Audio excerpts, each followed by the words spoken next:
Hello, welcome to Mecaniquesportive. I'm Nicola. Today I'm presenting the Peugeot 508. We've tried many cars, and although this one isn't brand new, I thought we should try the Peugeot 508. I previously tested the 508 horsepower on the Le Mans circuit and some nice roads in the Alpes Moncels when it was first released. And I hadn't tried it yet, so this version, today I chose the Puretech version. 130 horsepower, so the engine that's going to be one of the best sellers in France. So gasoline and 130 horsepower. It comes in several versions. The 130 horsepower Puretech gasoline, the 130 horsepower Blue HDI, or the 225 horsepower hybrid. Small, 3 cylinders. So today, on this gasoline version with the EA8 gearbox, we'll have a 4-cylinder diesel with the EA8 gearbox as well. And the same goes for the hybrid version, which will come with the automatic transmission. 8 gearbox. Each time, in terms of trims, we'll have several options, either Active, Allure, Grand Touring, or Grand Touring Pack. Today, we have an Allure trim on this version, available in 10 colors. Today, it's the blue drops, as we call them. Next, we'll focus on the wheels, either 16, 17, 18, or 19 inches. Interior-wise, you'll have a choice of 9 interiors: white, red, black, fabric, leather. We'll do a complete tour of these cars as usual. So I'm presenting it to you today. I'm showing you this. Very close to Sancerre, a long road trip with the car. I thought, let's really test the capabilities and see the range of the cars. I told myself, I'm only going to take small roads. I've already covered almost 400 kilometers, and it still shows a really, really good range. We'll likely cover over 1,000 kilometers, possibly 1,100 to 1,200 by taking only small roads, which is a significant advantage. So I don't know if I'll make it to a full tank, but it's very economical on small roads. As for the size of the vehicle, we know. A car that's 4 meters 75 long, 1 meter 86 wide, and 1 meter 40 high. So a nice sedan with proportions that are actually quite pleasant. We have a long hood. It almost looks like a small German sedan. Pretty nice. Do I love it? Especially on cars, it's the front end. Peugeot put everything into the front end, the fangs and so on. It's just wow. As for the weight of the car, it's about 1.4 tons. As I was saying, there are 3 different versions of the engines. They promise up to 62 liters of fuel for the gasoline version, 55 liters for the diesel, and 43 liters for the hybrid. The entry-level versions of this car will start at $35,950. Then it can go up to almost $50,000, fully equipped. At the front, you can clearly recognize Peugeot's new style with its large claws here on the side.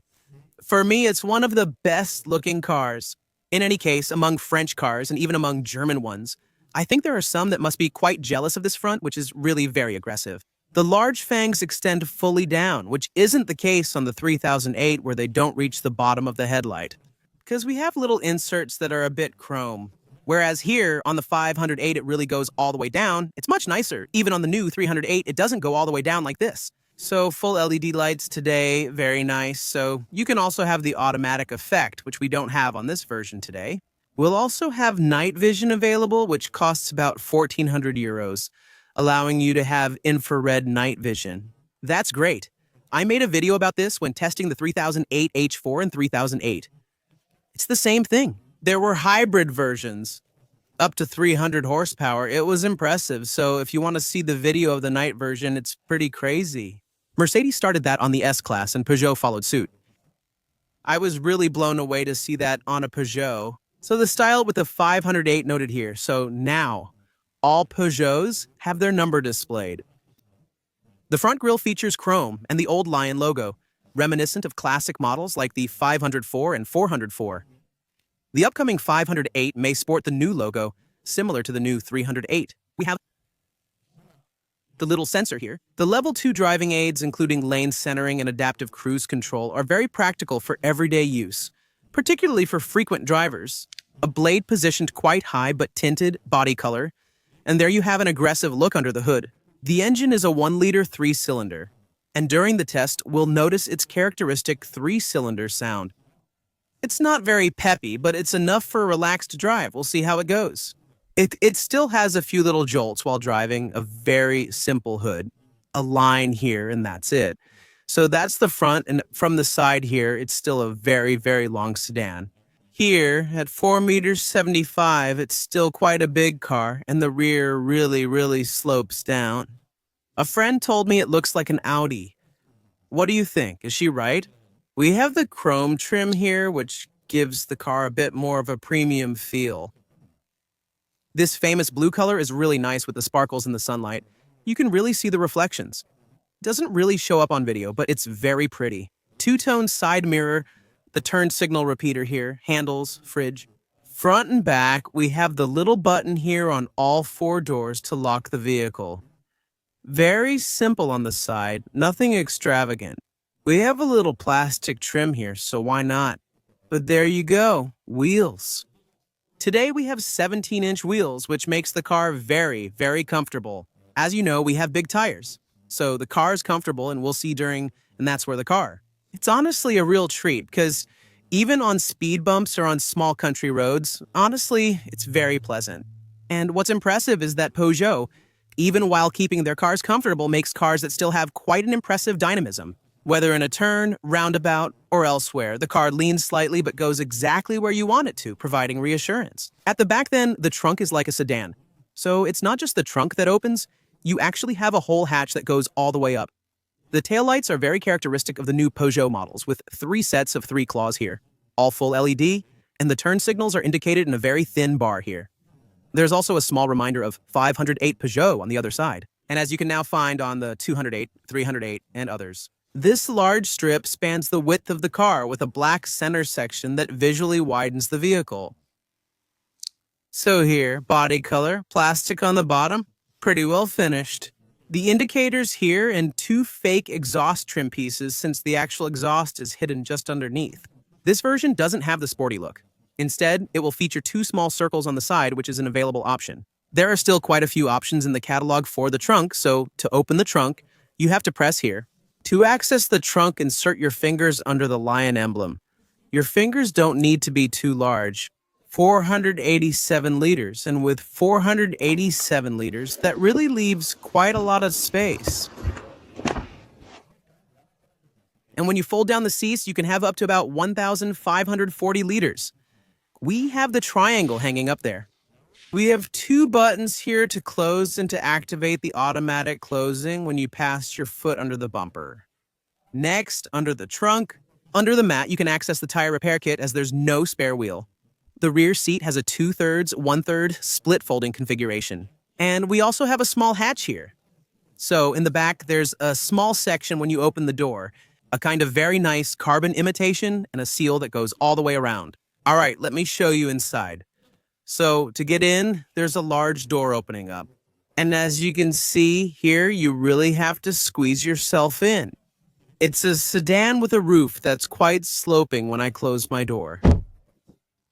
So I'm 6 feet tall. I don't know if you can see, but I'm touching up there. So that's a bit of a shame for a car that's made for long drives, and it's not really designed for tall people. For nothing, as I'm not sitting comfortably either. I'll sit up straight. Well, if I lower myself a bit, it's okay, but my head really hits this part and I don't feel very comfortable. Over 1.70 meters. I have to admit the back seat might not really be for you, or it might not be very, very comfortable. So the bench seat, in leather, which is quite firm, looks nice with all this quilting and so on. I have room for my legs, so the front seat is adjusted. For me, I'm 1.80 meters. I have room for my legs. There's enough space at the feet. A small central tunnel is present. Armrest is good. We have an armrest here without the little tab, so you have to insert your finger in there. Oh, okay, that's fine. It's not bad. So the cup holder is here. Well, it doesn't fit perfectly, but it can work. But I have to admit, for someone tall, even though it's a bit recessed here, but you know, we could have done a little better by lowering the seat a bit, for example, or by tilting the door a little more. They had to add some padding up there. Carbon look finish. Here are handles with a kind of faux leather. And there you go, speakers. At the bottom, you can store quite a few small things. Little bottles here. ISOFIX and top tether mounts on both seats. On the side, the middle seat is quite comfortable. In the end, I still touch here when I sit up straight, but it's pretty comfortable. So, on the other hand, the seat belts get in my way a little bit here around my hips, but I have enough space. For someone not too tall, it'll work well. The backrest is average. It's neither too firm nor too soft. The seat is also quite good. I've got enough legroom. I can put my feet on the tunnel. Here, by the way, we have 2 air vents and 2 USB ports. All right, that's it for the air, and I'll quickly show you the trunk. So, in the front, this car has the small Peugeot steering wheel with the cockpits just above. All right, we'll show you a little view, a view from here. So, of this 508, so it's pretty nice, it's pleasant. We'll start as usual from the left, so here we had to add some padding. I'll create a video for you at night. We have a carbon finish strip extending from one point to another, and it goes across the cabin the same way to come back over there. So, the blue accent like we're used to with Peugeot, the handle here, a handle to hold on to, same thing, so a kind of leather here. The windows are one touch on all 4. The mirror adjustment, and locking the windows for the kids. Small storage compartment here. No, we have a few storage spaces. We can put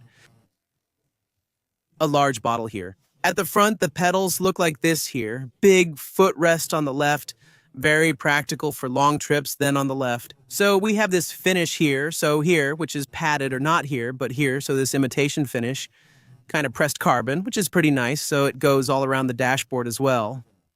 And the same on the door here to open the trunk. Since it's electric, this is to deactivate lane keeping, and this is for level 2 driving for lane centering. So you can let go of the steering wheel, it follows the lines, and this is for the alarm. Next, I'll start it up for you. So to start, foot on the brake, press the button here, and that starts the car.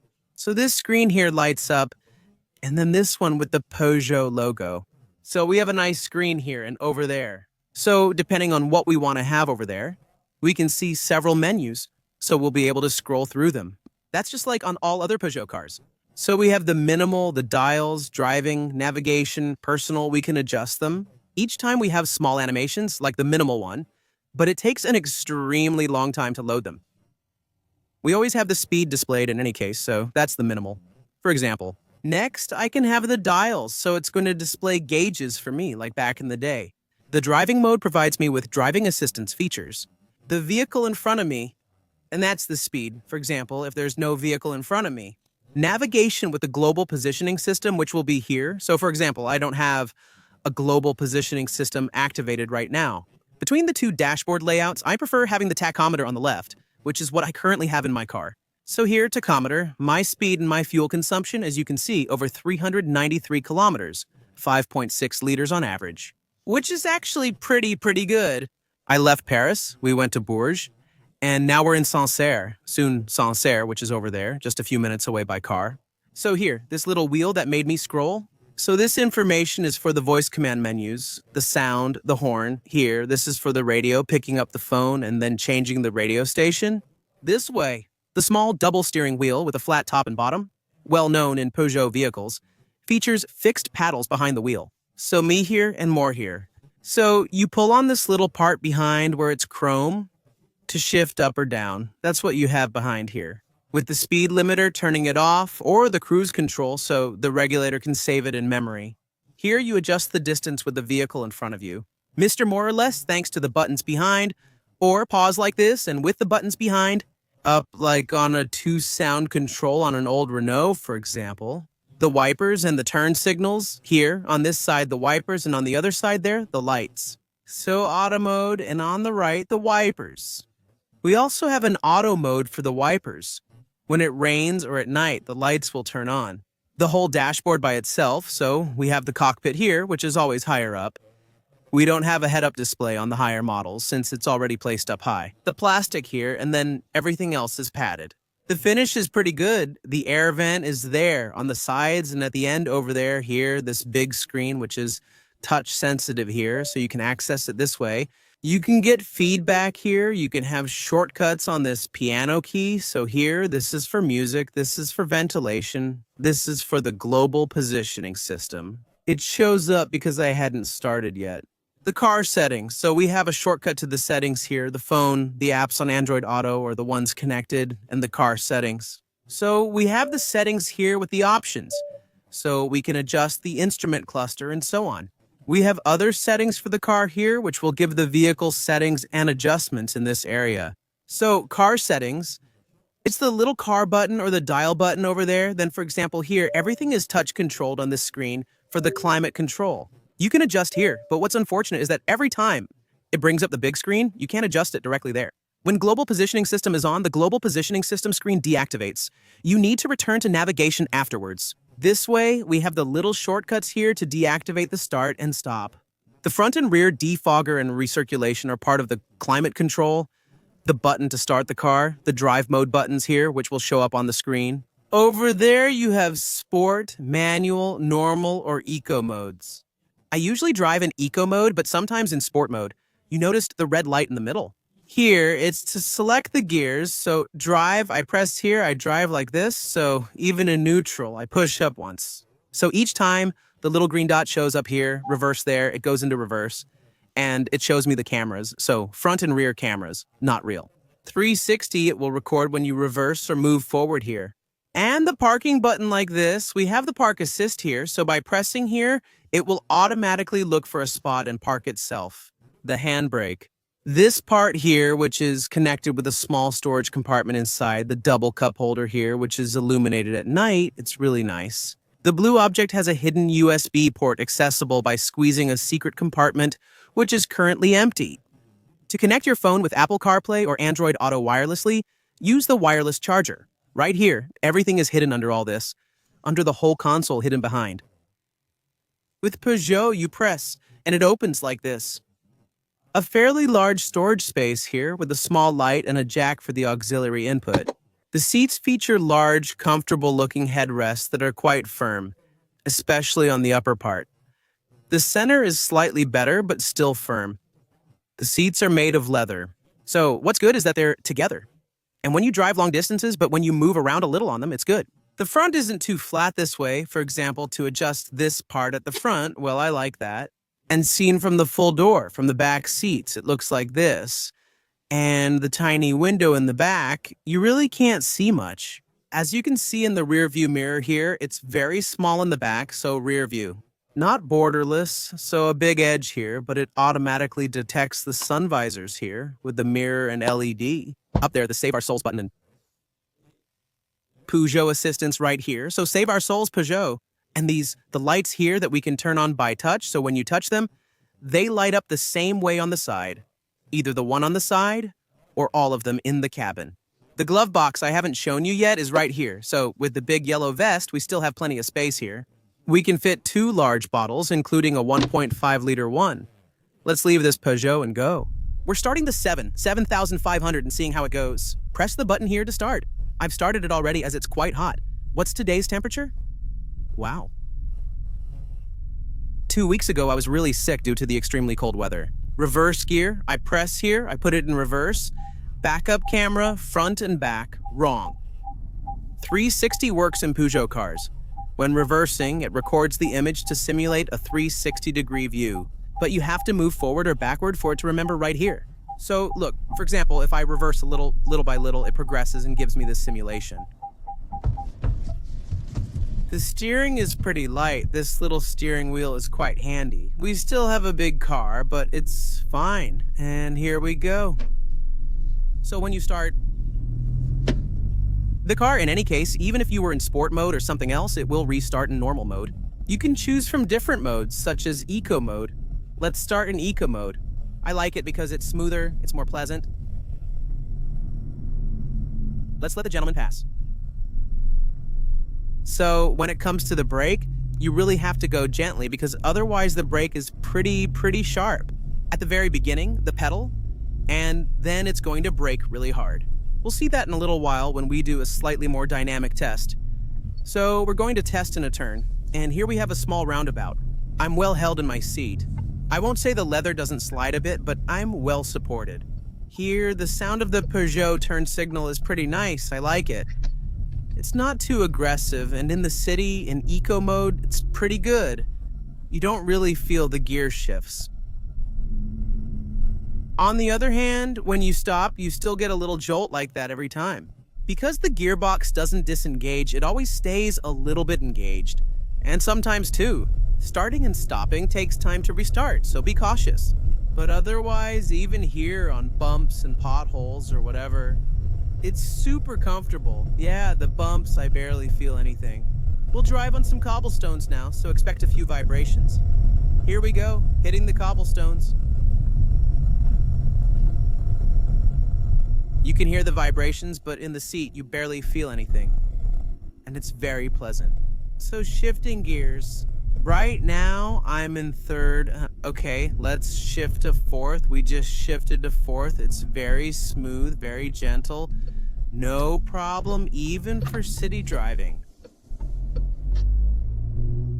In the end, it's pretty good. We're going to check the turning radius in his mind, and short, he's going to maneuver. It's not bad at all.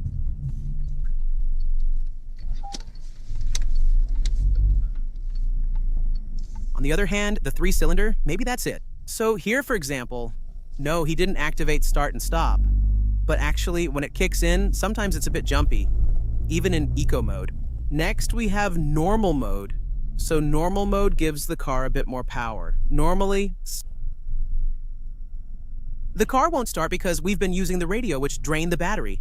The presence of air conditioning and other features confirms this. But otherwise, normally the start and stop activates almost at every traffic light once you've been driving for a while.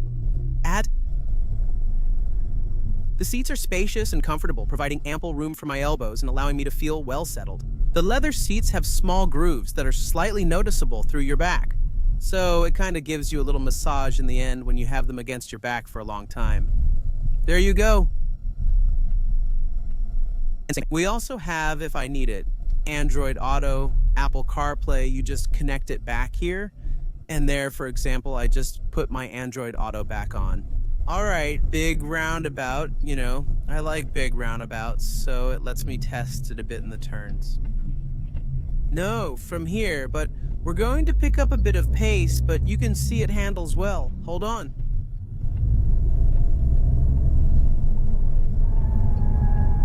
There's a little bit from the front. It opens up just a bit at the end. From the front. Actually, it's super safe and we're not going to scare ourselves. Actually, with this car, it leans a little bit. But once we're in it, well, we're actually pretty good, right? We leave the city, let's say at 50, for example. At 50, I'm in 5th gear. It's calm, it's pleasant. I'm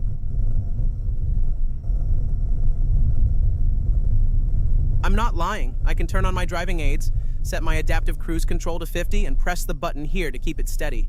It hasn't detected the lines yet. It often prefers having lines on each side. Then I can let the steering wheel do its thing.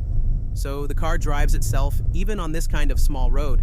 It's pretty nice when you're leaving the city, whether it's on a national road, highway, or something else. Well, it'll be even nicer. 50, we're going to accelerate. We're going to go up to 70. It picks up speed well enough with the cruise control. 70, so it reads the road signs. You can even press it each time to go to the indicated speed. 70, it's comfortable. You can hear the engine a little, and that little 3-cylinder sound. So, for example, when it eases off, it becomes very pleasant, very calm. But on the other hand, as soon as the engine is under a bit of load, you can hear that 3-cylinder where it knocks a little. Honestly, you must pay close attention to notice it. With some music on, it's barely audible. 80, there we go. We set the cruise control to 80, so it goes up by 5 each time. It accelerates again. I'm in 7th gear. At 80, everything is still going well. In terms of instant fuel consumption, I'm at 4.5 liters, 4.3 liters, 4.2 liters. It's going back up. 4.4, now we're pretty much on flat ground, about 4 liters. It's honestly very economical when driving calmly then. For example, at 553 kilometers, I have an average of 5.6 liters. Having driven almost only on small roads at 80, 90, 110 max, that's quite economical for a small engine in a big car, which is decent.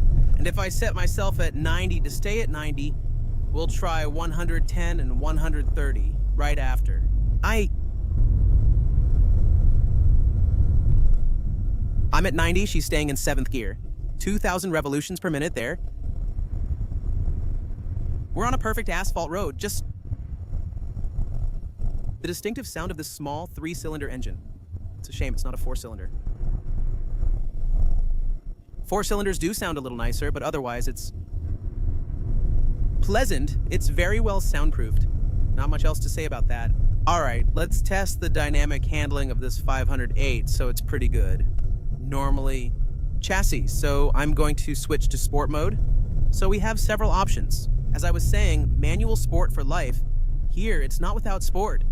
Everything responds a bit more sharply right away. So, shifting into second, third, fourth, and we'll see how the dynamic handling is. The braking, we've got good braking. It holds really well. The road grip is the same. It's still comfortable. Here, we're going pretty fast on these small country roads. It absorbs bumps really well. The soundproofing is good. The steering wheel is small. And in the end, it's still enjoyable for these little roads. Even if I test it, the braking is extremely strong. Careful, for example, here. It still brakes pretty hard. And it accelerates again, but it's not crazy even with more horsepower. But it's more than enough to be, for example, a little bit over the speed limit right now. And honestly, the chassis is really good. There's not much to say about that. I find it really pleasant. And the steering, you can feel that the car leans a bit, but at the same time, the car really takes me where I ask it. There are some journalists who say that even Peugeot, actually the car, it does too much of what you want. And actually, it's not playful. And for me, the 508, it's not made to be playful. It's more made to have all this safety. And there, I have nothing to complain about, actually. For instance, I press down completely again. We'll turn at a good speed. It has great road grip, and the seats provide good lateral support, leaving nothing to complain about. And here, for example, heavy braking all the way to a stop, well, it brakes pretty well. It brakes well. Miss, she agrees. Acceleration? So it's not crazy. And the handling is actually pretty good. Well, who's testing 0 to 100? No control here, huh? But the flooring art.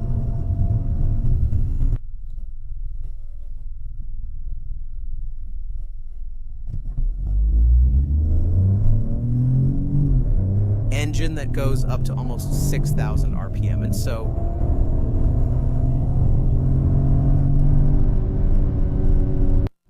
a quick look inside, so here, and the lights are on, so just like you, and they're touch sensitive. And so then we see the black on black, this little blue LED light strip that goes all the way around. Not customizable, so with Peugeot, you can't change the colors.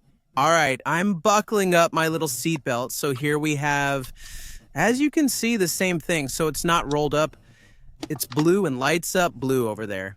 For the wireless charger, also in the back. No light, very simple, reverse gear, rear view camera on. The quality isn't great, not great. At night, visibility is limited due to the lack of a proper camera. 360, and when I turn, you can see it there, the lighting. Intersection to the left, right. It's really handy when you're on small country roads or at a real intersection.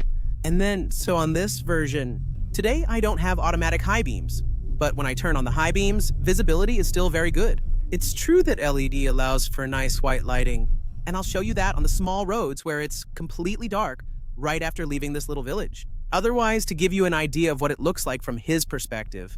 So you can see pretty well, and with high beams, you can really see very, very well. You can see that it really lights up toward the ground. So now I'm not going to turn on the high beams again, because otherwise the person in front might get a bit of glare in their eyes. Because the full LED, it's true that it really lights up well. There, boom, high beams on. Honestly, with the high beams, you drive like it's daytime. Here we can enjoy these beautiful trees. We're going to get on the highway and drive a little faster. So at 110, we go calmly, still with eco mode and cruise control on. Here. This is to tell me that I just left a speed camera zone. That's what it is, the subscription. So with the speed camera zone, that's great. 110, adaptive cruise control, lane centering, there. It's raining a little bit. There's a bit in front, so underload still just a little bit. These three cylinders always have that little noise. In the end, you actually get used to it pretty well, especially when passing trucks that are working hard to climb. I think the soundproofing is pretty good in the car, and also when it comes to road noise. There's almost nothing. It's really well soundproofed from what's happening around. Same, very little wind noise. It's raining a little bit, so you can hear a little bit of noise because of the rain, but otherwise it's perfect. Honestly, nothing to say. I'm going to 2,000 RPM, and if he wants to set it to 130, then I'll speed up a bit. No, here, I press the pedals. It accelerates well at 130. We're starting to get a little noise up front near the windshield. Otherwise, the rest seemed fine in terms of sound. It still drives itself. This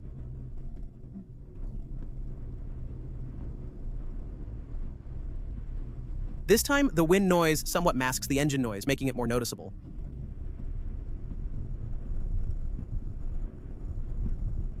We're good. It's still super comfortable instantly. At 130 km/h at 5,556 meters, it's really decent. It's warning me about a speed camera ahead, honestly. It's a really good car for driving long distances without any worries, top notch. Pressing both volume buttons simultaneously mutes the device. And when you turn the volume back up, it gradually returns to the level you had before. So that's great. The sound system, since we're talking about the sound system, it's important, the basic sound. If you leave everything at 0, it's not that great. You need to adjust a bit, tweak the equalizer a little to get a decent sound and add the loudness to get a bit more bass, because otherwise there's really 0 bass. Once properly set up, the sound is decent. And especially if you use Spotify or Deezer with Android Auto or Bluetooth, the sound quality is really good. All right, so this 508, what do we think about it? So after driving quite a few kilometers, since this is a pretty long-term test, it's very comfortable in the front and in the back. For a tall person, as you may have seen, it's not necessarily ideal. There are quite a few ride-hailing drivers who use it. Well, if you're transporting short people, why not? For frequent drivers, it's beneficial as the car offers numerous driving aids and exceptional comfort, making it a very pleasant vehicle. Nothing to say about that. The driving position, well, you have to get used to it. Peugeot's signature small steering wheel is positioned quite low, requiring you to look over it in the cockpit, which can be a bit confusing initially. When switching between a Peugeot and another car, the Peugeot's steering wheel feels much larger in comparison. And driving like in cartoons like this, while actually, here, you get used to it pretty well. At first, it's not easy, but as you drive more, you start to think, it's true that having a small steering wheel is practical, it's easy to handle, and so on. Same with the low driving position and Peugeot. It's always these very precise chassis, that's it. Not much to say. There's a little bit of body roll, sure, but we have comfort, so you can't have everything. As for fuel consumption, as you could see, it's very, very economical. I preferred taking small roads instead of the highway, as it's more comfortable and pleasant to drive that way. Regarding the negative points, for me, the main downside would be this small 3-cylinder engine. 130 horsepower, well, 130 horsepower is enough, let's say, when you are. 2 people took roads or the highway, however, the noise from the small 3-cylinder engine isn't very pleasant.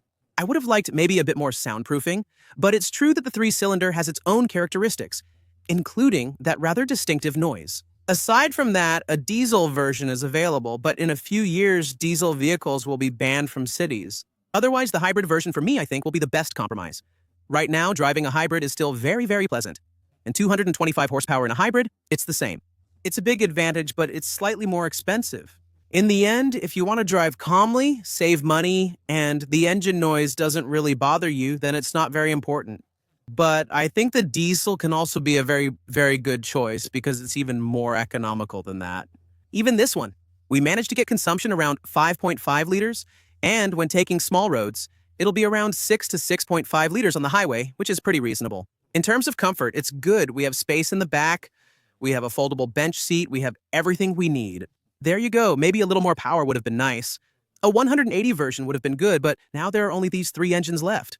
A piece of advice, if you get this car, get the driving aids, so level 2 lane, centering assistance, adaptive cruise control. As you experienced during the test drive, it's a real advantage. Relaxing, soothing, and functional. There's little to criticize. And if you have any questions, feel free to leave them in the comments. If you enjoyed it, please give it a thumbs up as it always makes me happy. Consider subscribing if you'd like, it would make me happy too. I'll see you soon for another car video. Bye.